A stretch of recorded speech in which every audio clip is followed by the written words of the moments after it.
Hi guys, welcome back to my space. Welcome back to my YouTube channel. Thank you for the love, the subscribes, and the comment and the interaction on TikTok. I truly appreciate it.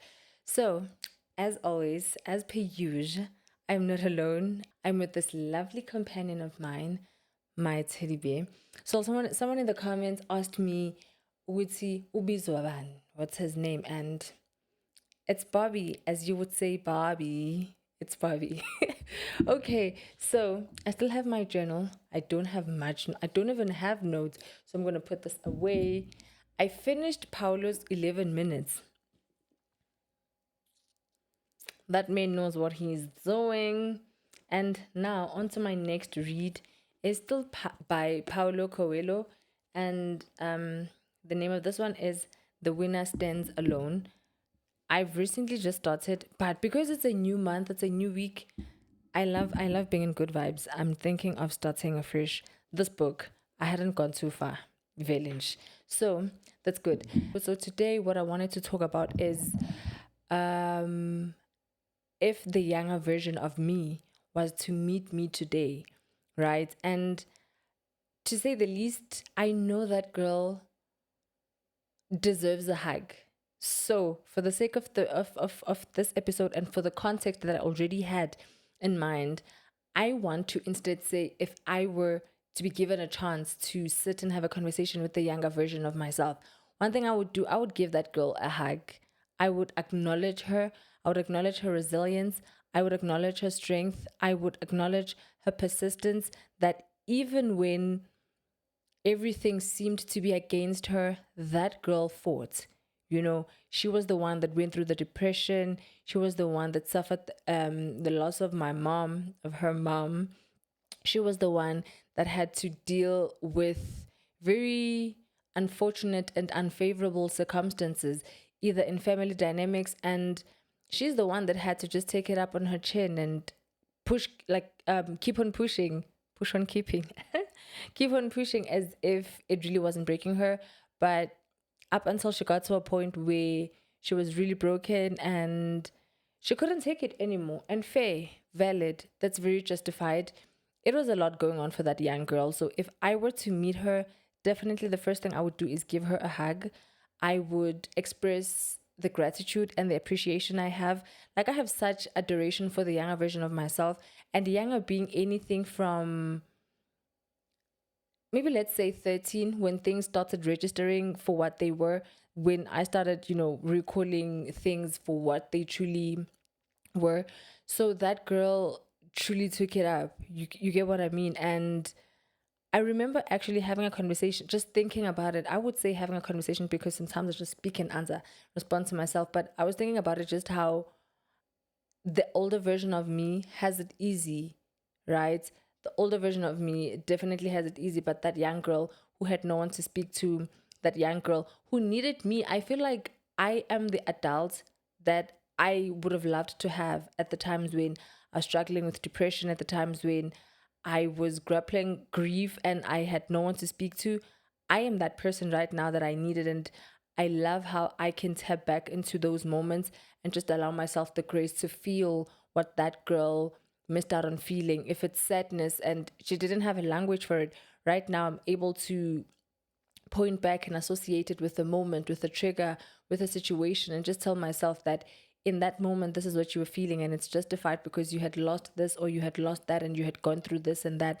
So the younger version of me deserves much more grace. And I am very happy, giving her and extending her grace. And what that looks like is forgiving myself, sometimes for things that I really held a grudge against myself, but I've really just come to understand that, we do the best of what we can with the revelation that we have. Like, I couldn't have known better because clearly, if I knew better, then I would have definitely done better. But what I did was the best I could have done in that moment. And judging on what I knew, I couldn't have done differently. So that girl deserves so much grace and patience, which I am happily extending to her right now. So, like I said, I would give her a hug. I would appreciate her, show her so much appreciation and love. And I would reassure her that, girl, yes, there were moments of weakness where you felt like giving up. And to some degree, I was mad at you, but you were braver than I am. You were stronger than I could ever be. You were wiser than you should have been in those moments. So trust me that when I look back right now, I feel like that young girl deserves more of my love than ever, because I'm just like, I was so hard on you and I didn't get the time. I didn't take the time. Not that I didn't get it, I didn't make it and I didn't take it to sit down and acknowledge that you didn't know any better. So now, being where I am, I'm just like, if now, let's interchange it. If that version would meet me now, I would love her to be proud of how she took everything. Like the young girl, the young version of me, I would like her to look at me and beam with so much pride, with so much love, to know that all the pain that she went through, all the losses that she suffered, all the knocks that she took, somebody took them and materialized them into something very beautiful. Thank you. Something very beautiful in the mind and in the heart and in the spirit. And not to say that life now is perfect, or now I'm perfect, or okay, let's take it perfect. I'm not. Now, because of what that girl went through, I am able to see signs and patterns, and I don't have to go through that. And more so for her than me, it would be such an insult if I put myself in situations over and over, in the same situations over and over, because of how hard that young girl had to learn those lessons. So more of the choices that I make now, more of the decisions that I make now, more of my intentionality in showing up in behavior is all just to represent that girl who didn't get the chance to, because she was busy fighting, literally fighting things she had no business fighting, right? So to tie it all up, if the younger version of me would meet me right now, I have been, the past 3 4 years, I have been very intentional with my life. You know, the books I read, no, these ones are just for naughty vibes, please. The books I read, the podcasts I watch, the music I consume, and the conversations I choose to engage in, they are all to grow me. And this is not to put pressure on myself, but this is to acknowledge the time that I feel was wasted when I was busy, not busy as if, you know, it was a choice, when I was unfortunately bedridden by depression.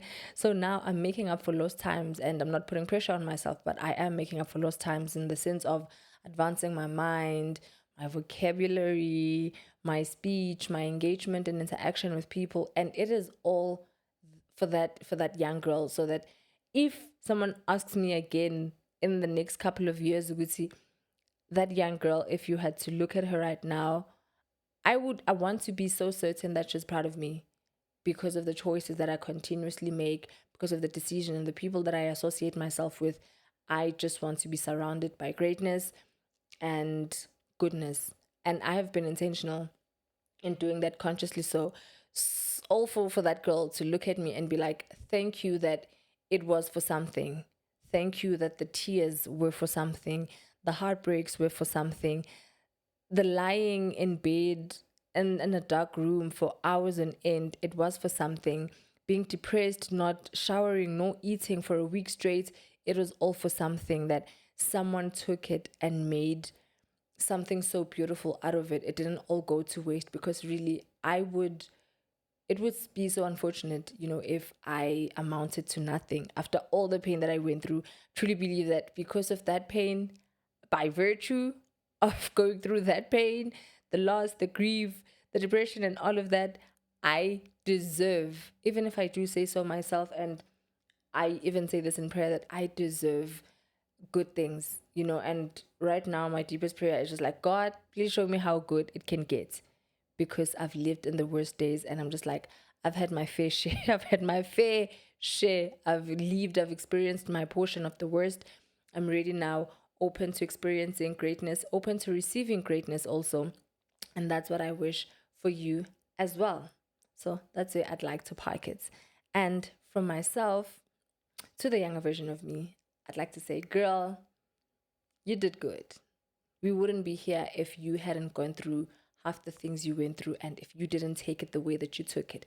I'm not trying to romanticize pain, I'm not trying to romanticize struggle, but it is what it is and it is what it has happened.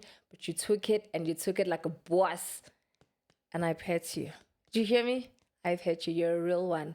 Thank you for holding it down for us so that we could be the greatest. Okay? And we're still going forward, my baby. We're still going forward. But yeah, I would like to pack it here for myself. I did not even introduce myself in the beginning. What's such rudeness? Pardon me, members. Pardon me, please. My bad. My bad. I am Unomakukumanganye. And from myself, from me and mine to you and yours, it's good night. YouTube culture, don't forget to like, to comment, and to subscribe. Tell your friends to tell their friends and their loved ones too that another episode has been dropped. There's another episode that's been dropped. And yeah, they can catch up on the past ones, interact, engage, subscribe if you haven't. Truly appreciate it if you have. I'll see you in the next one.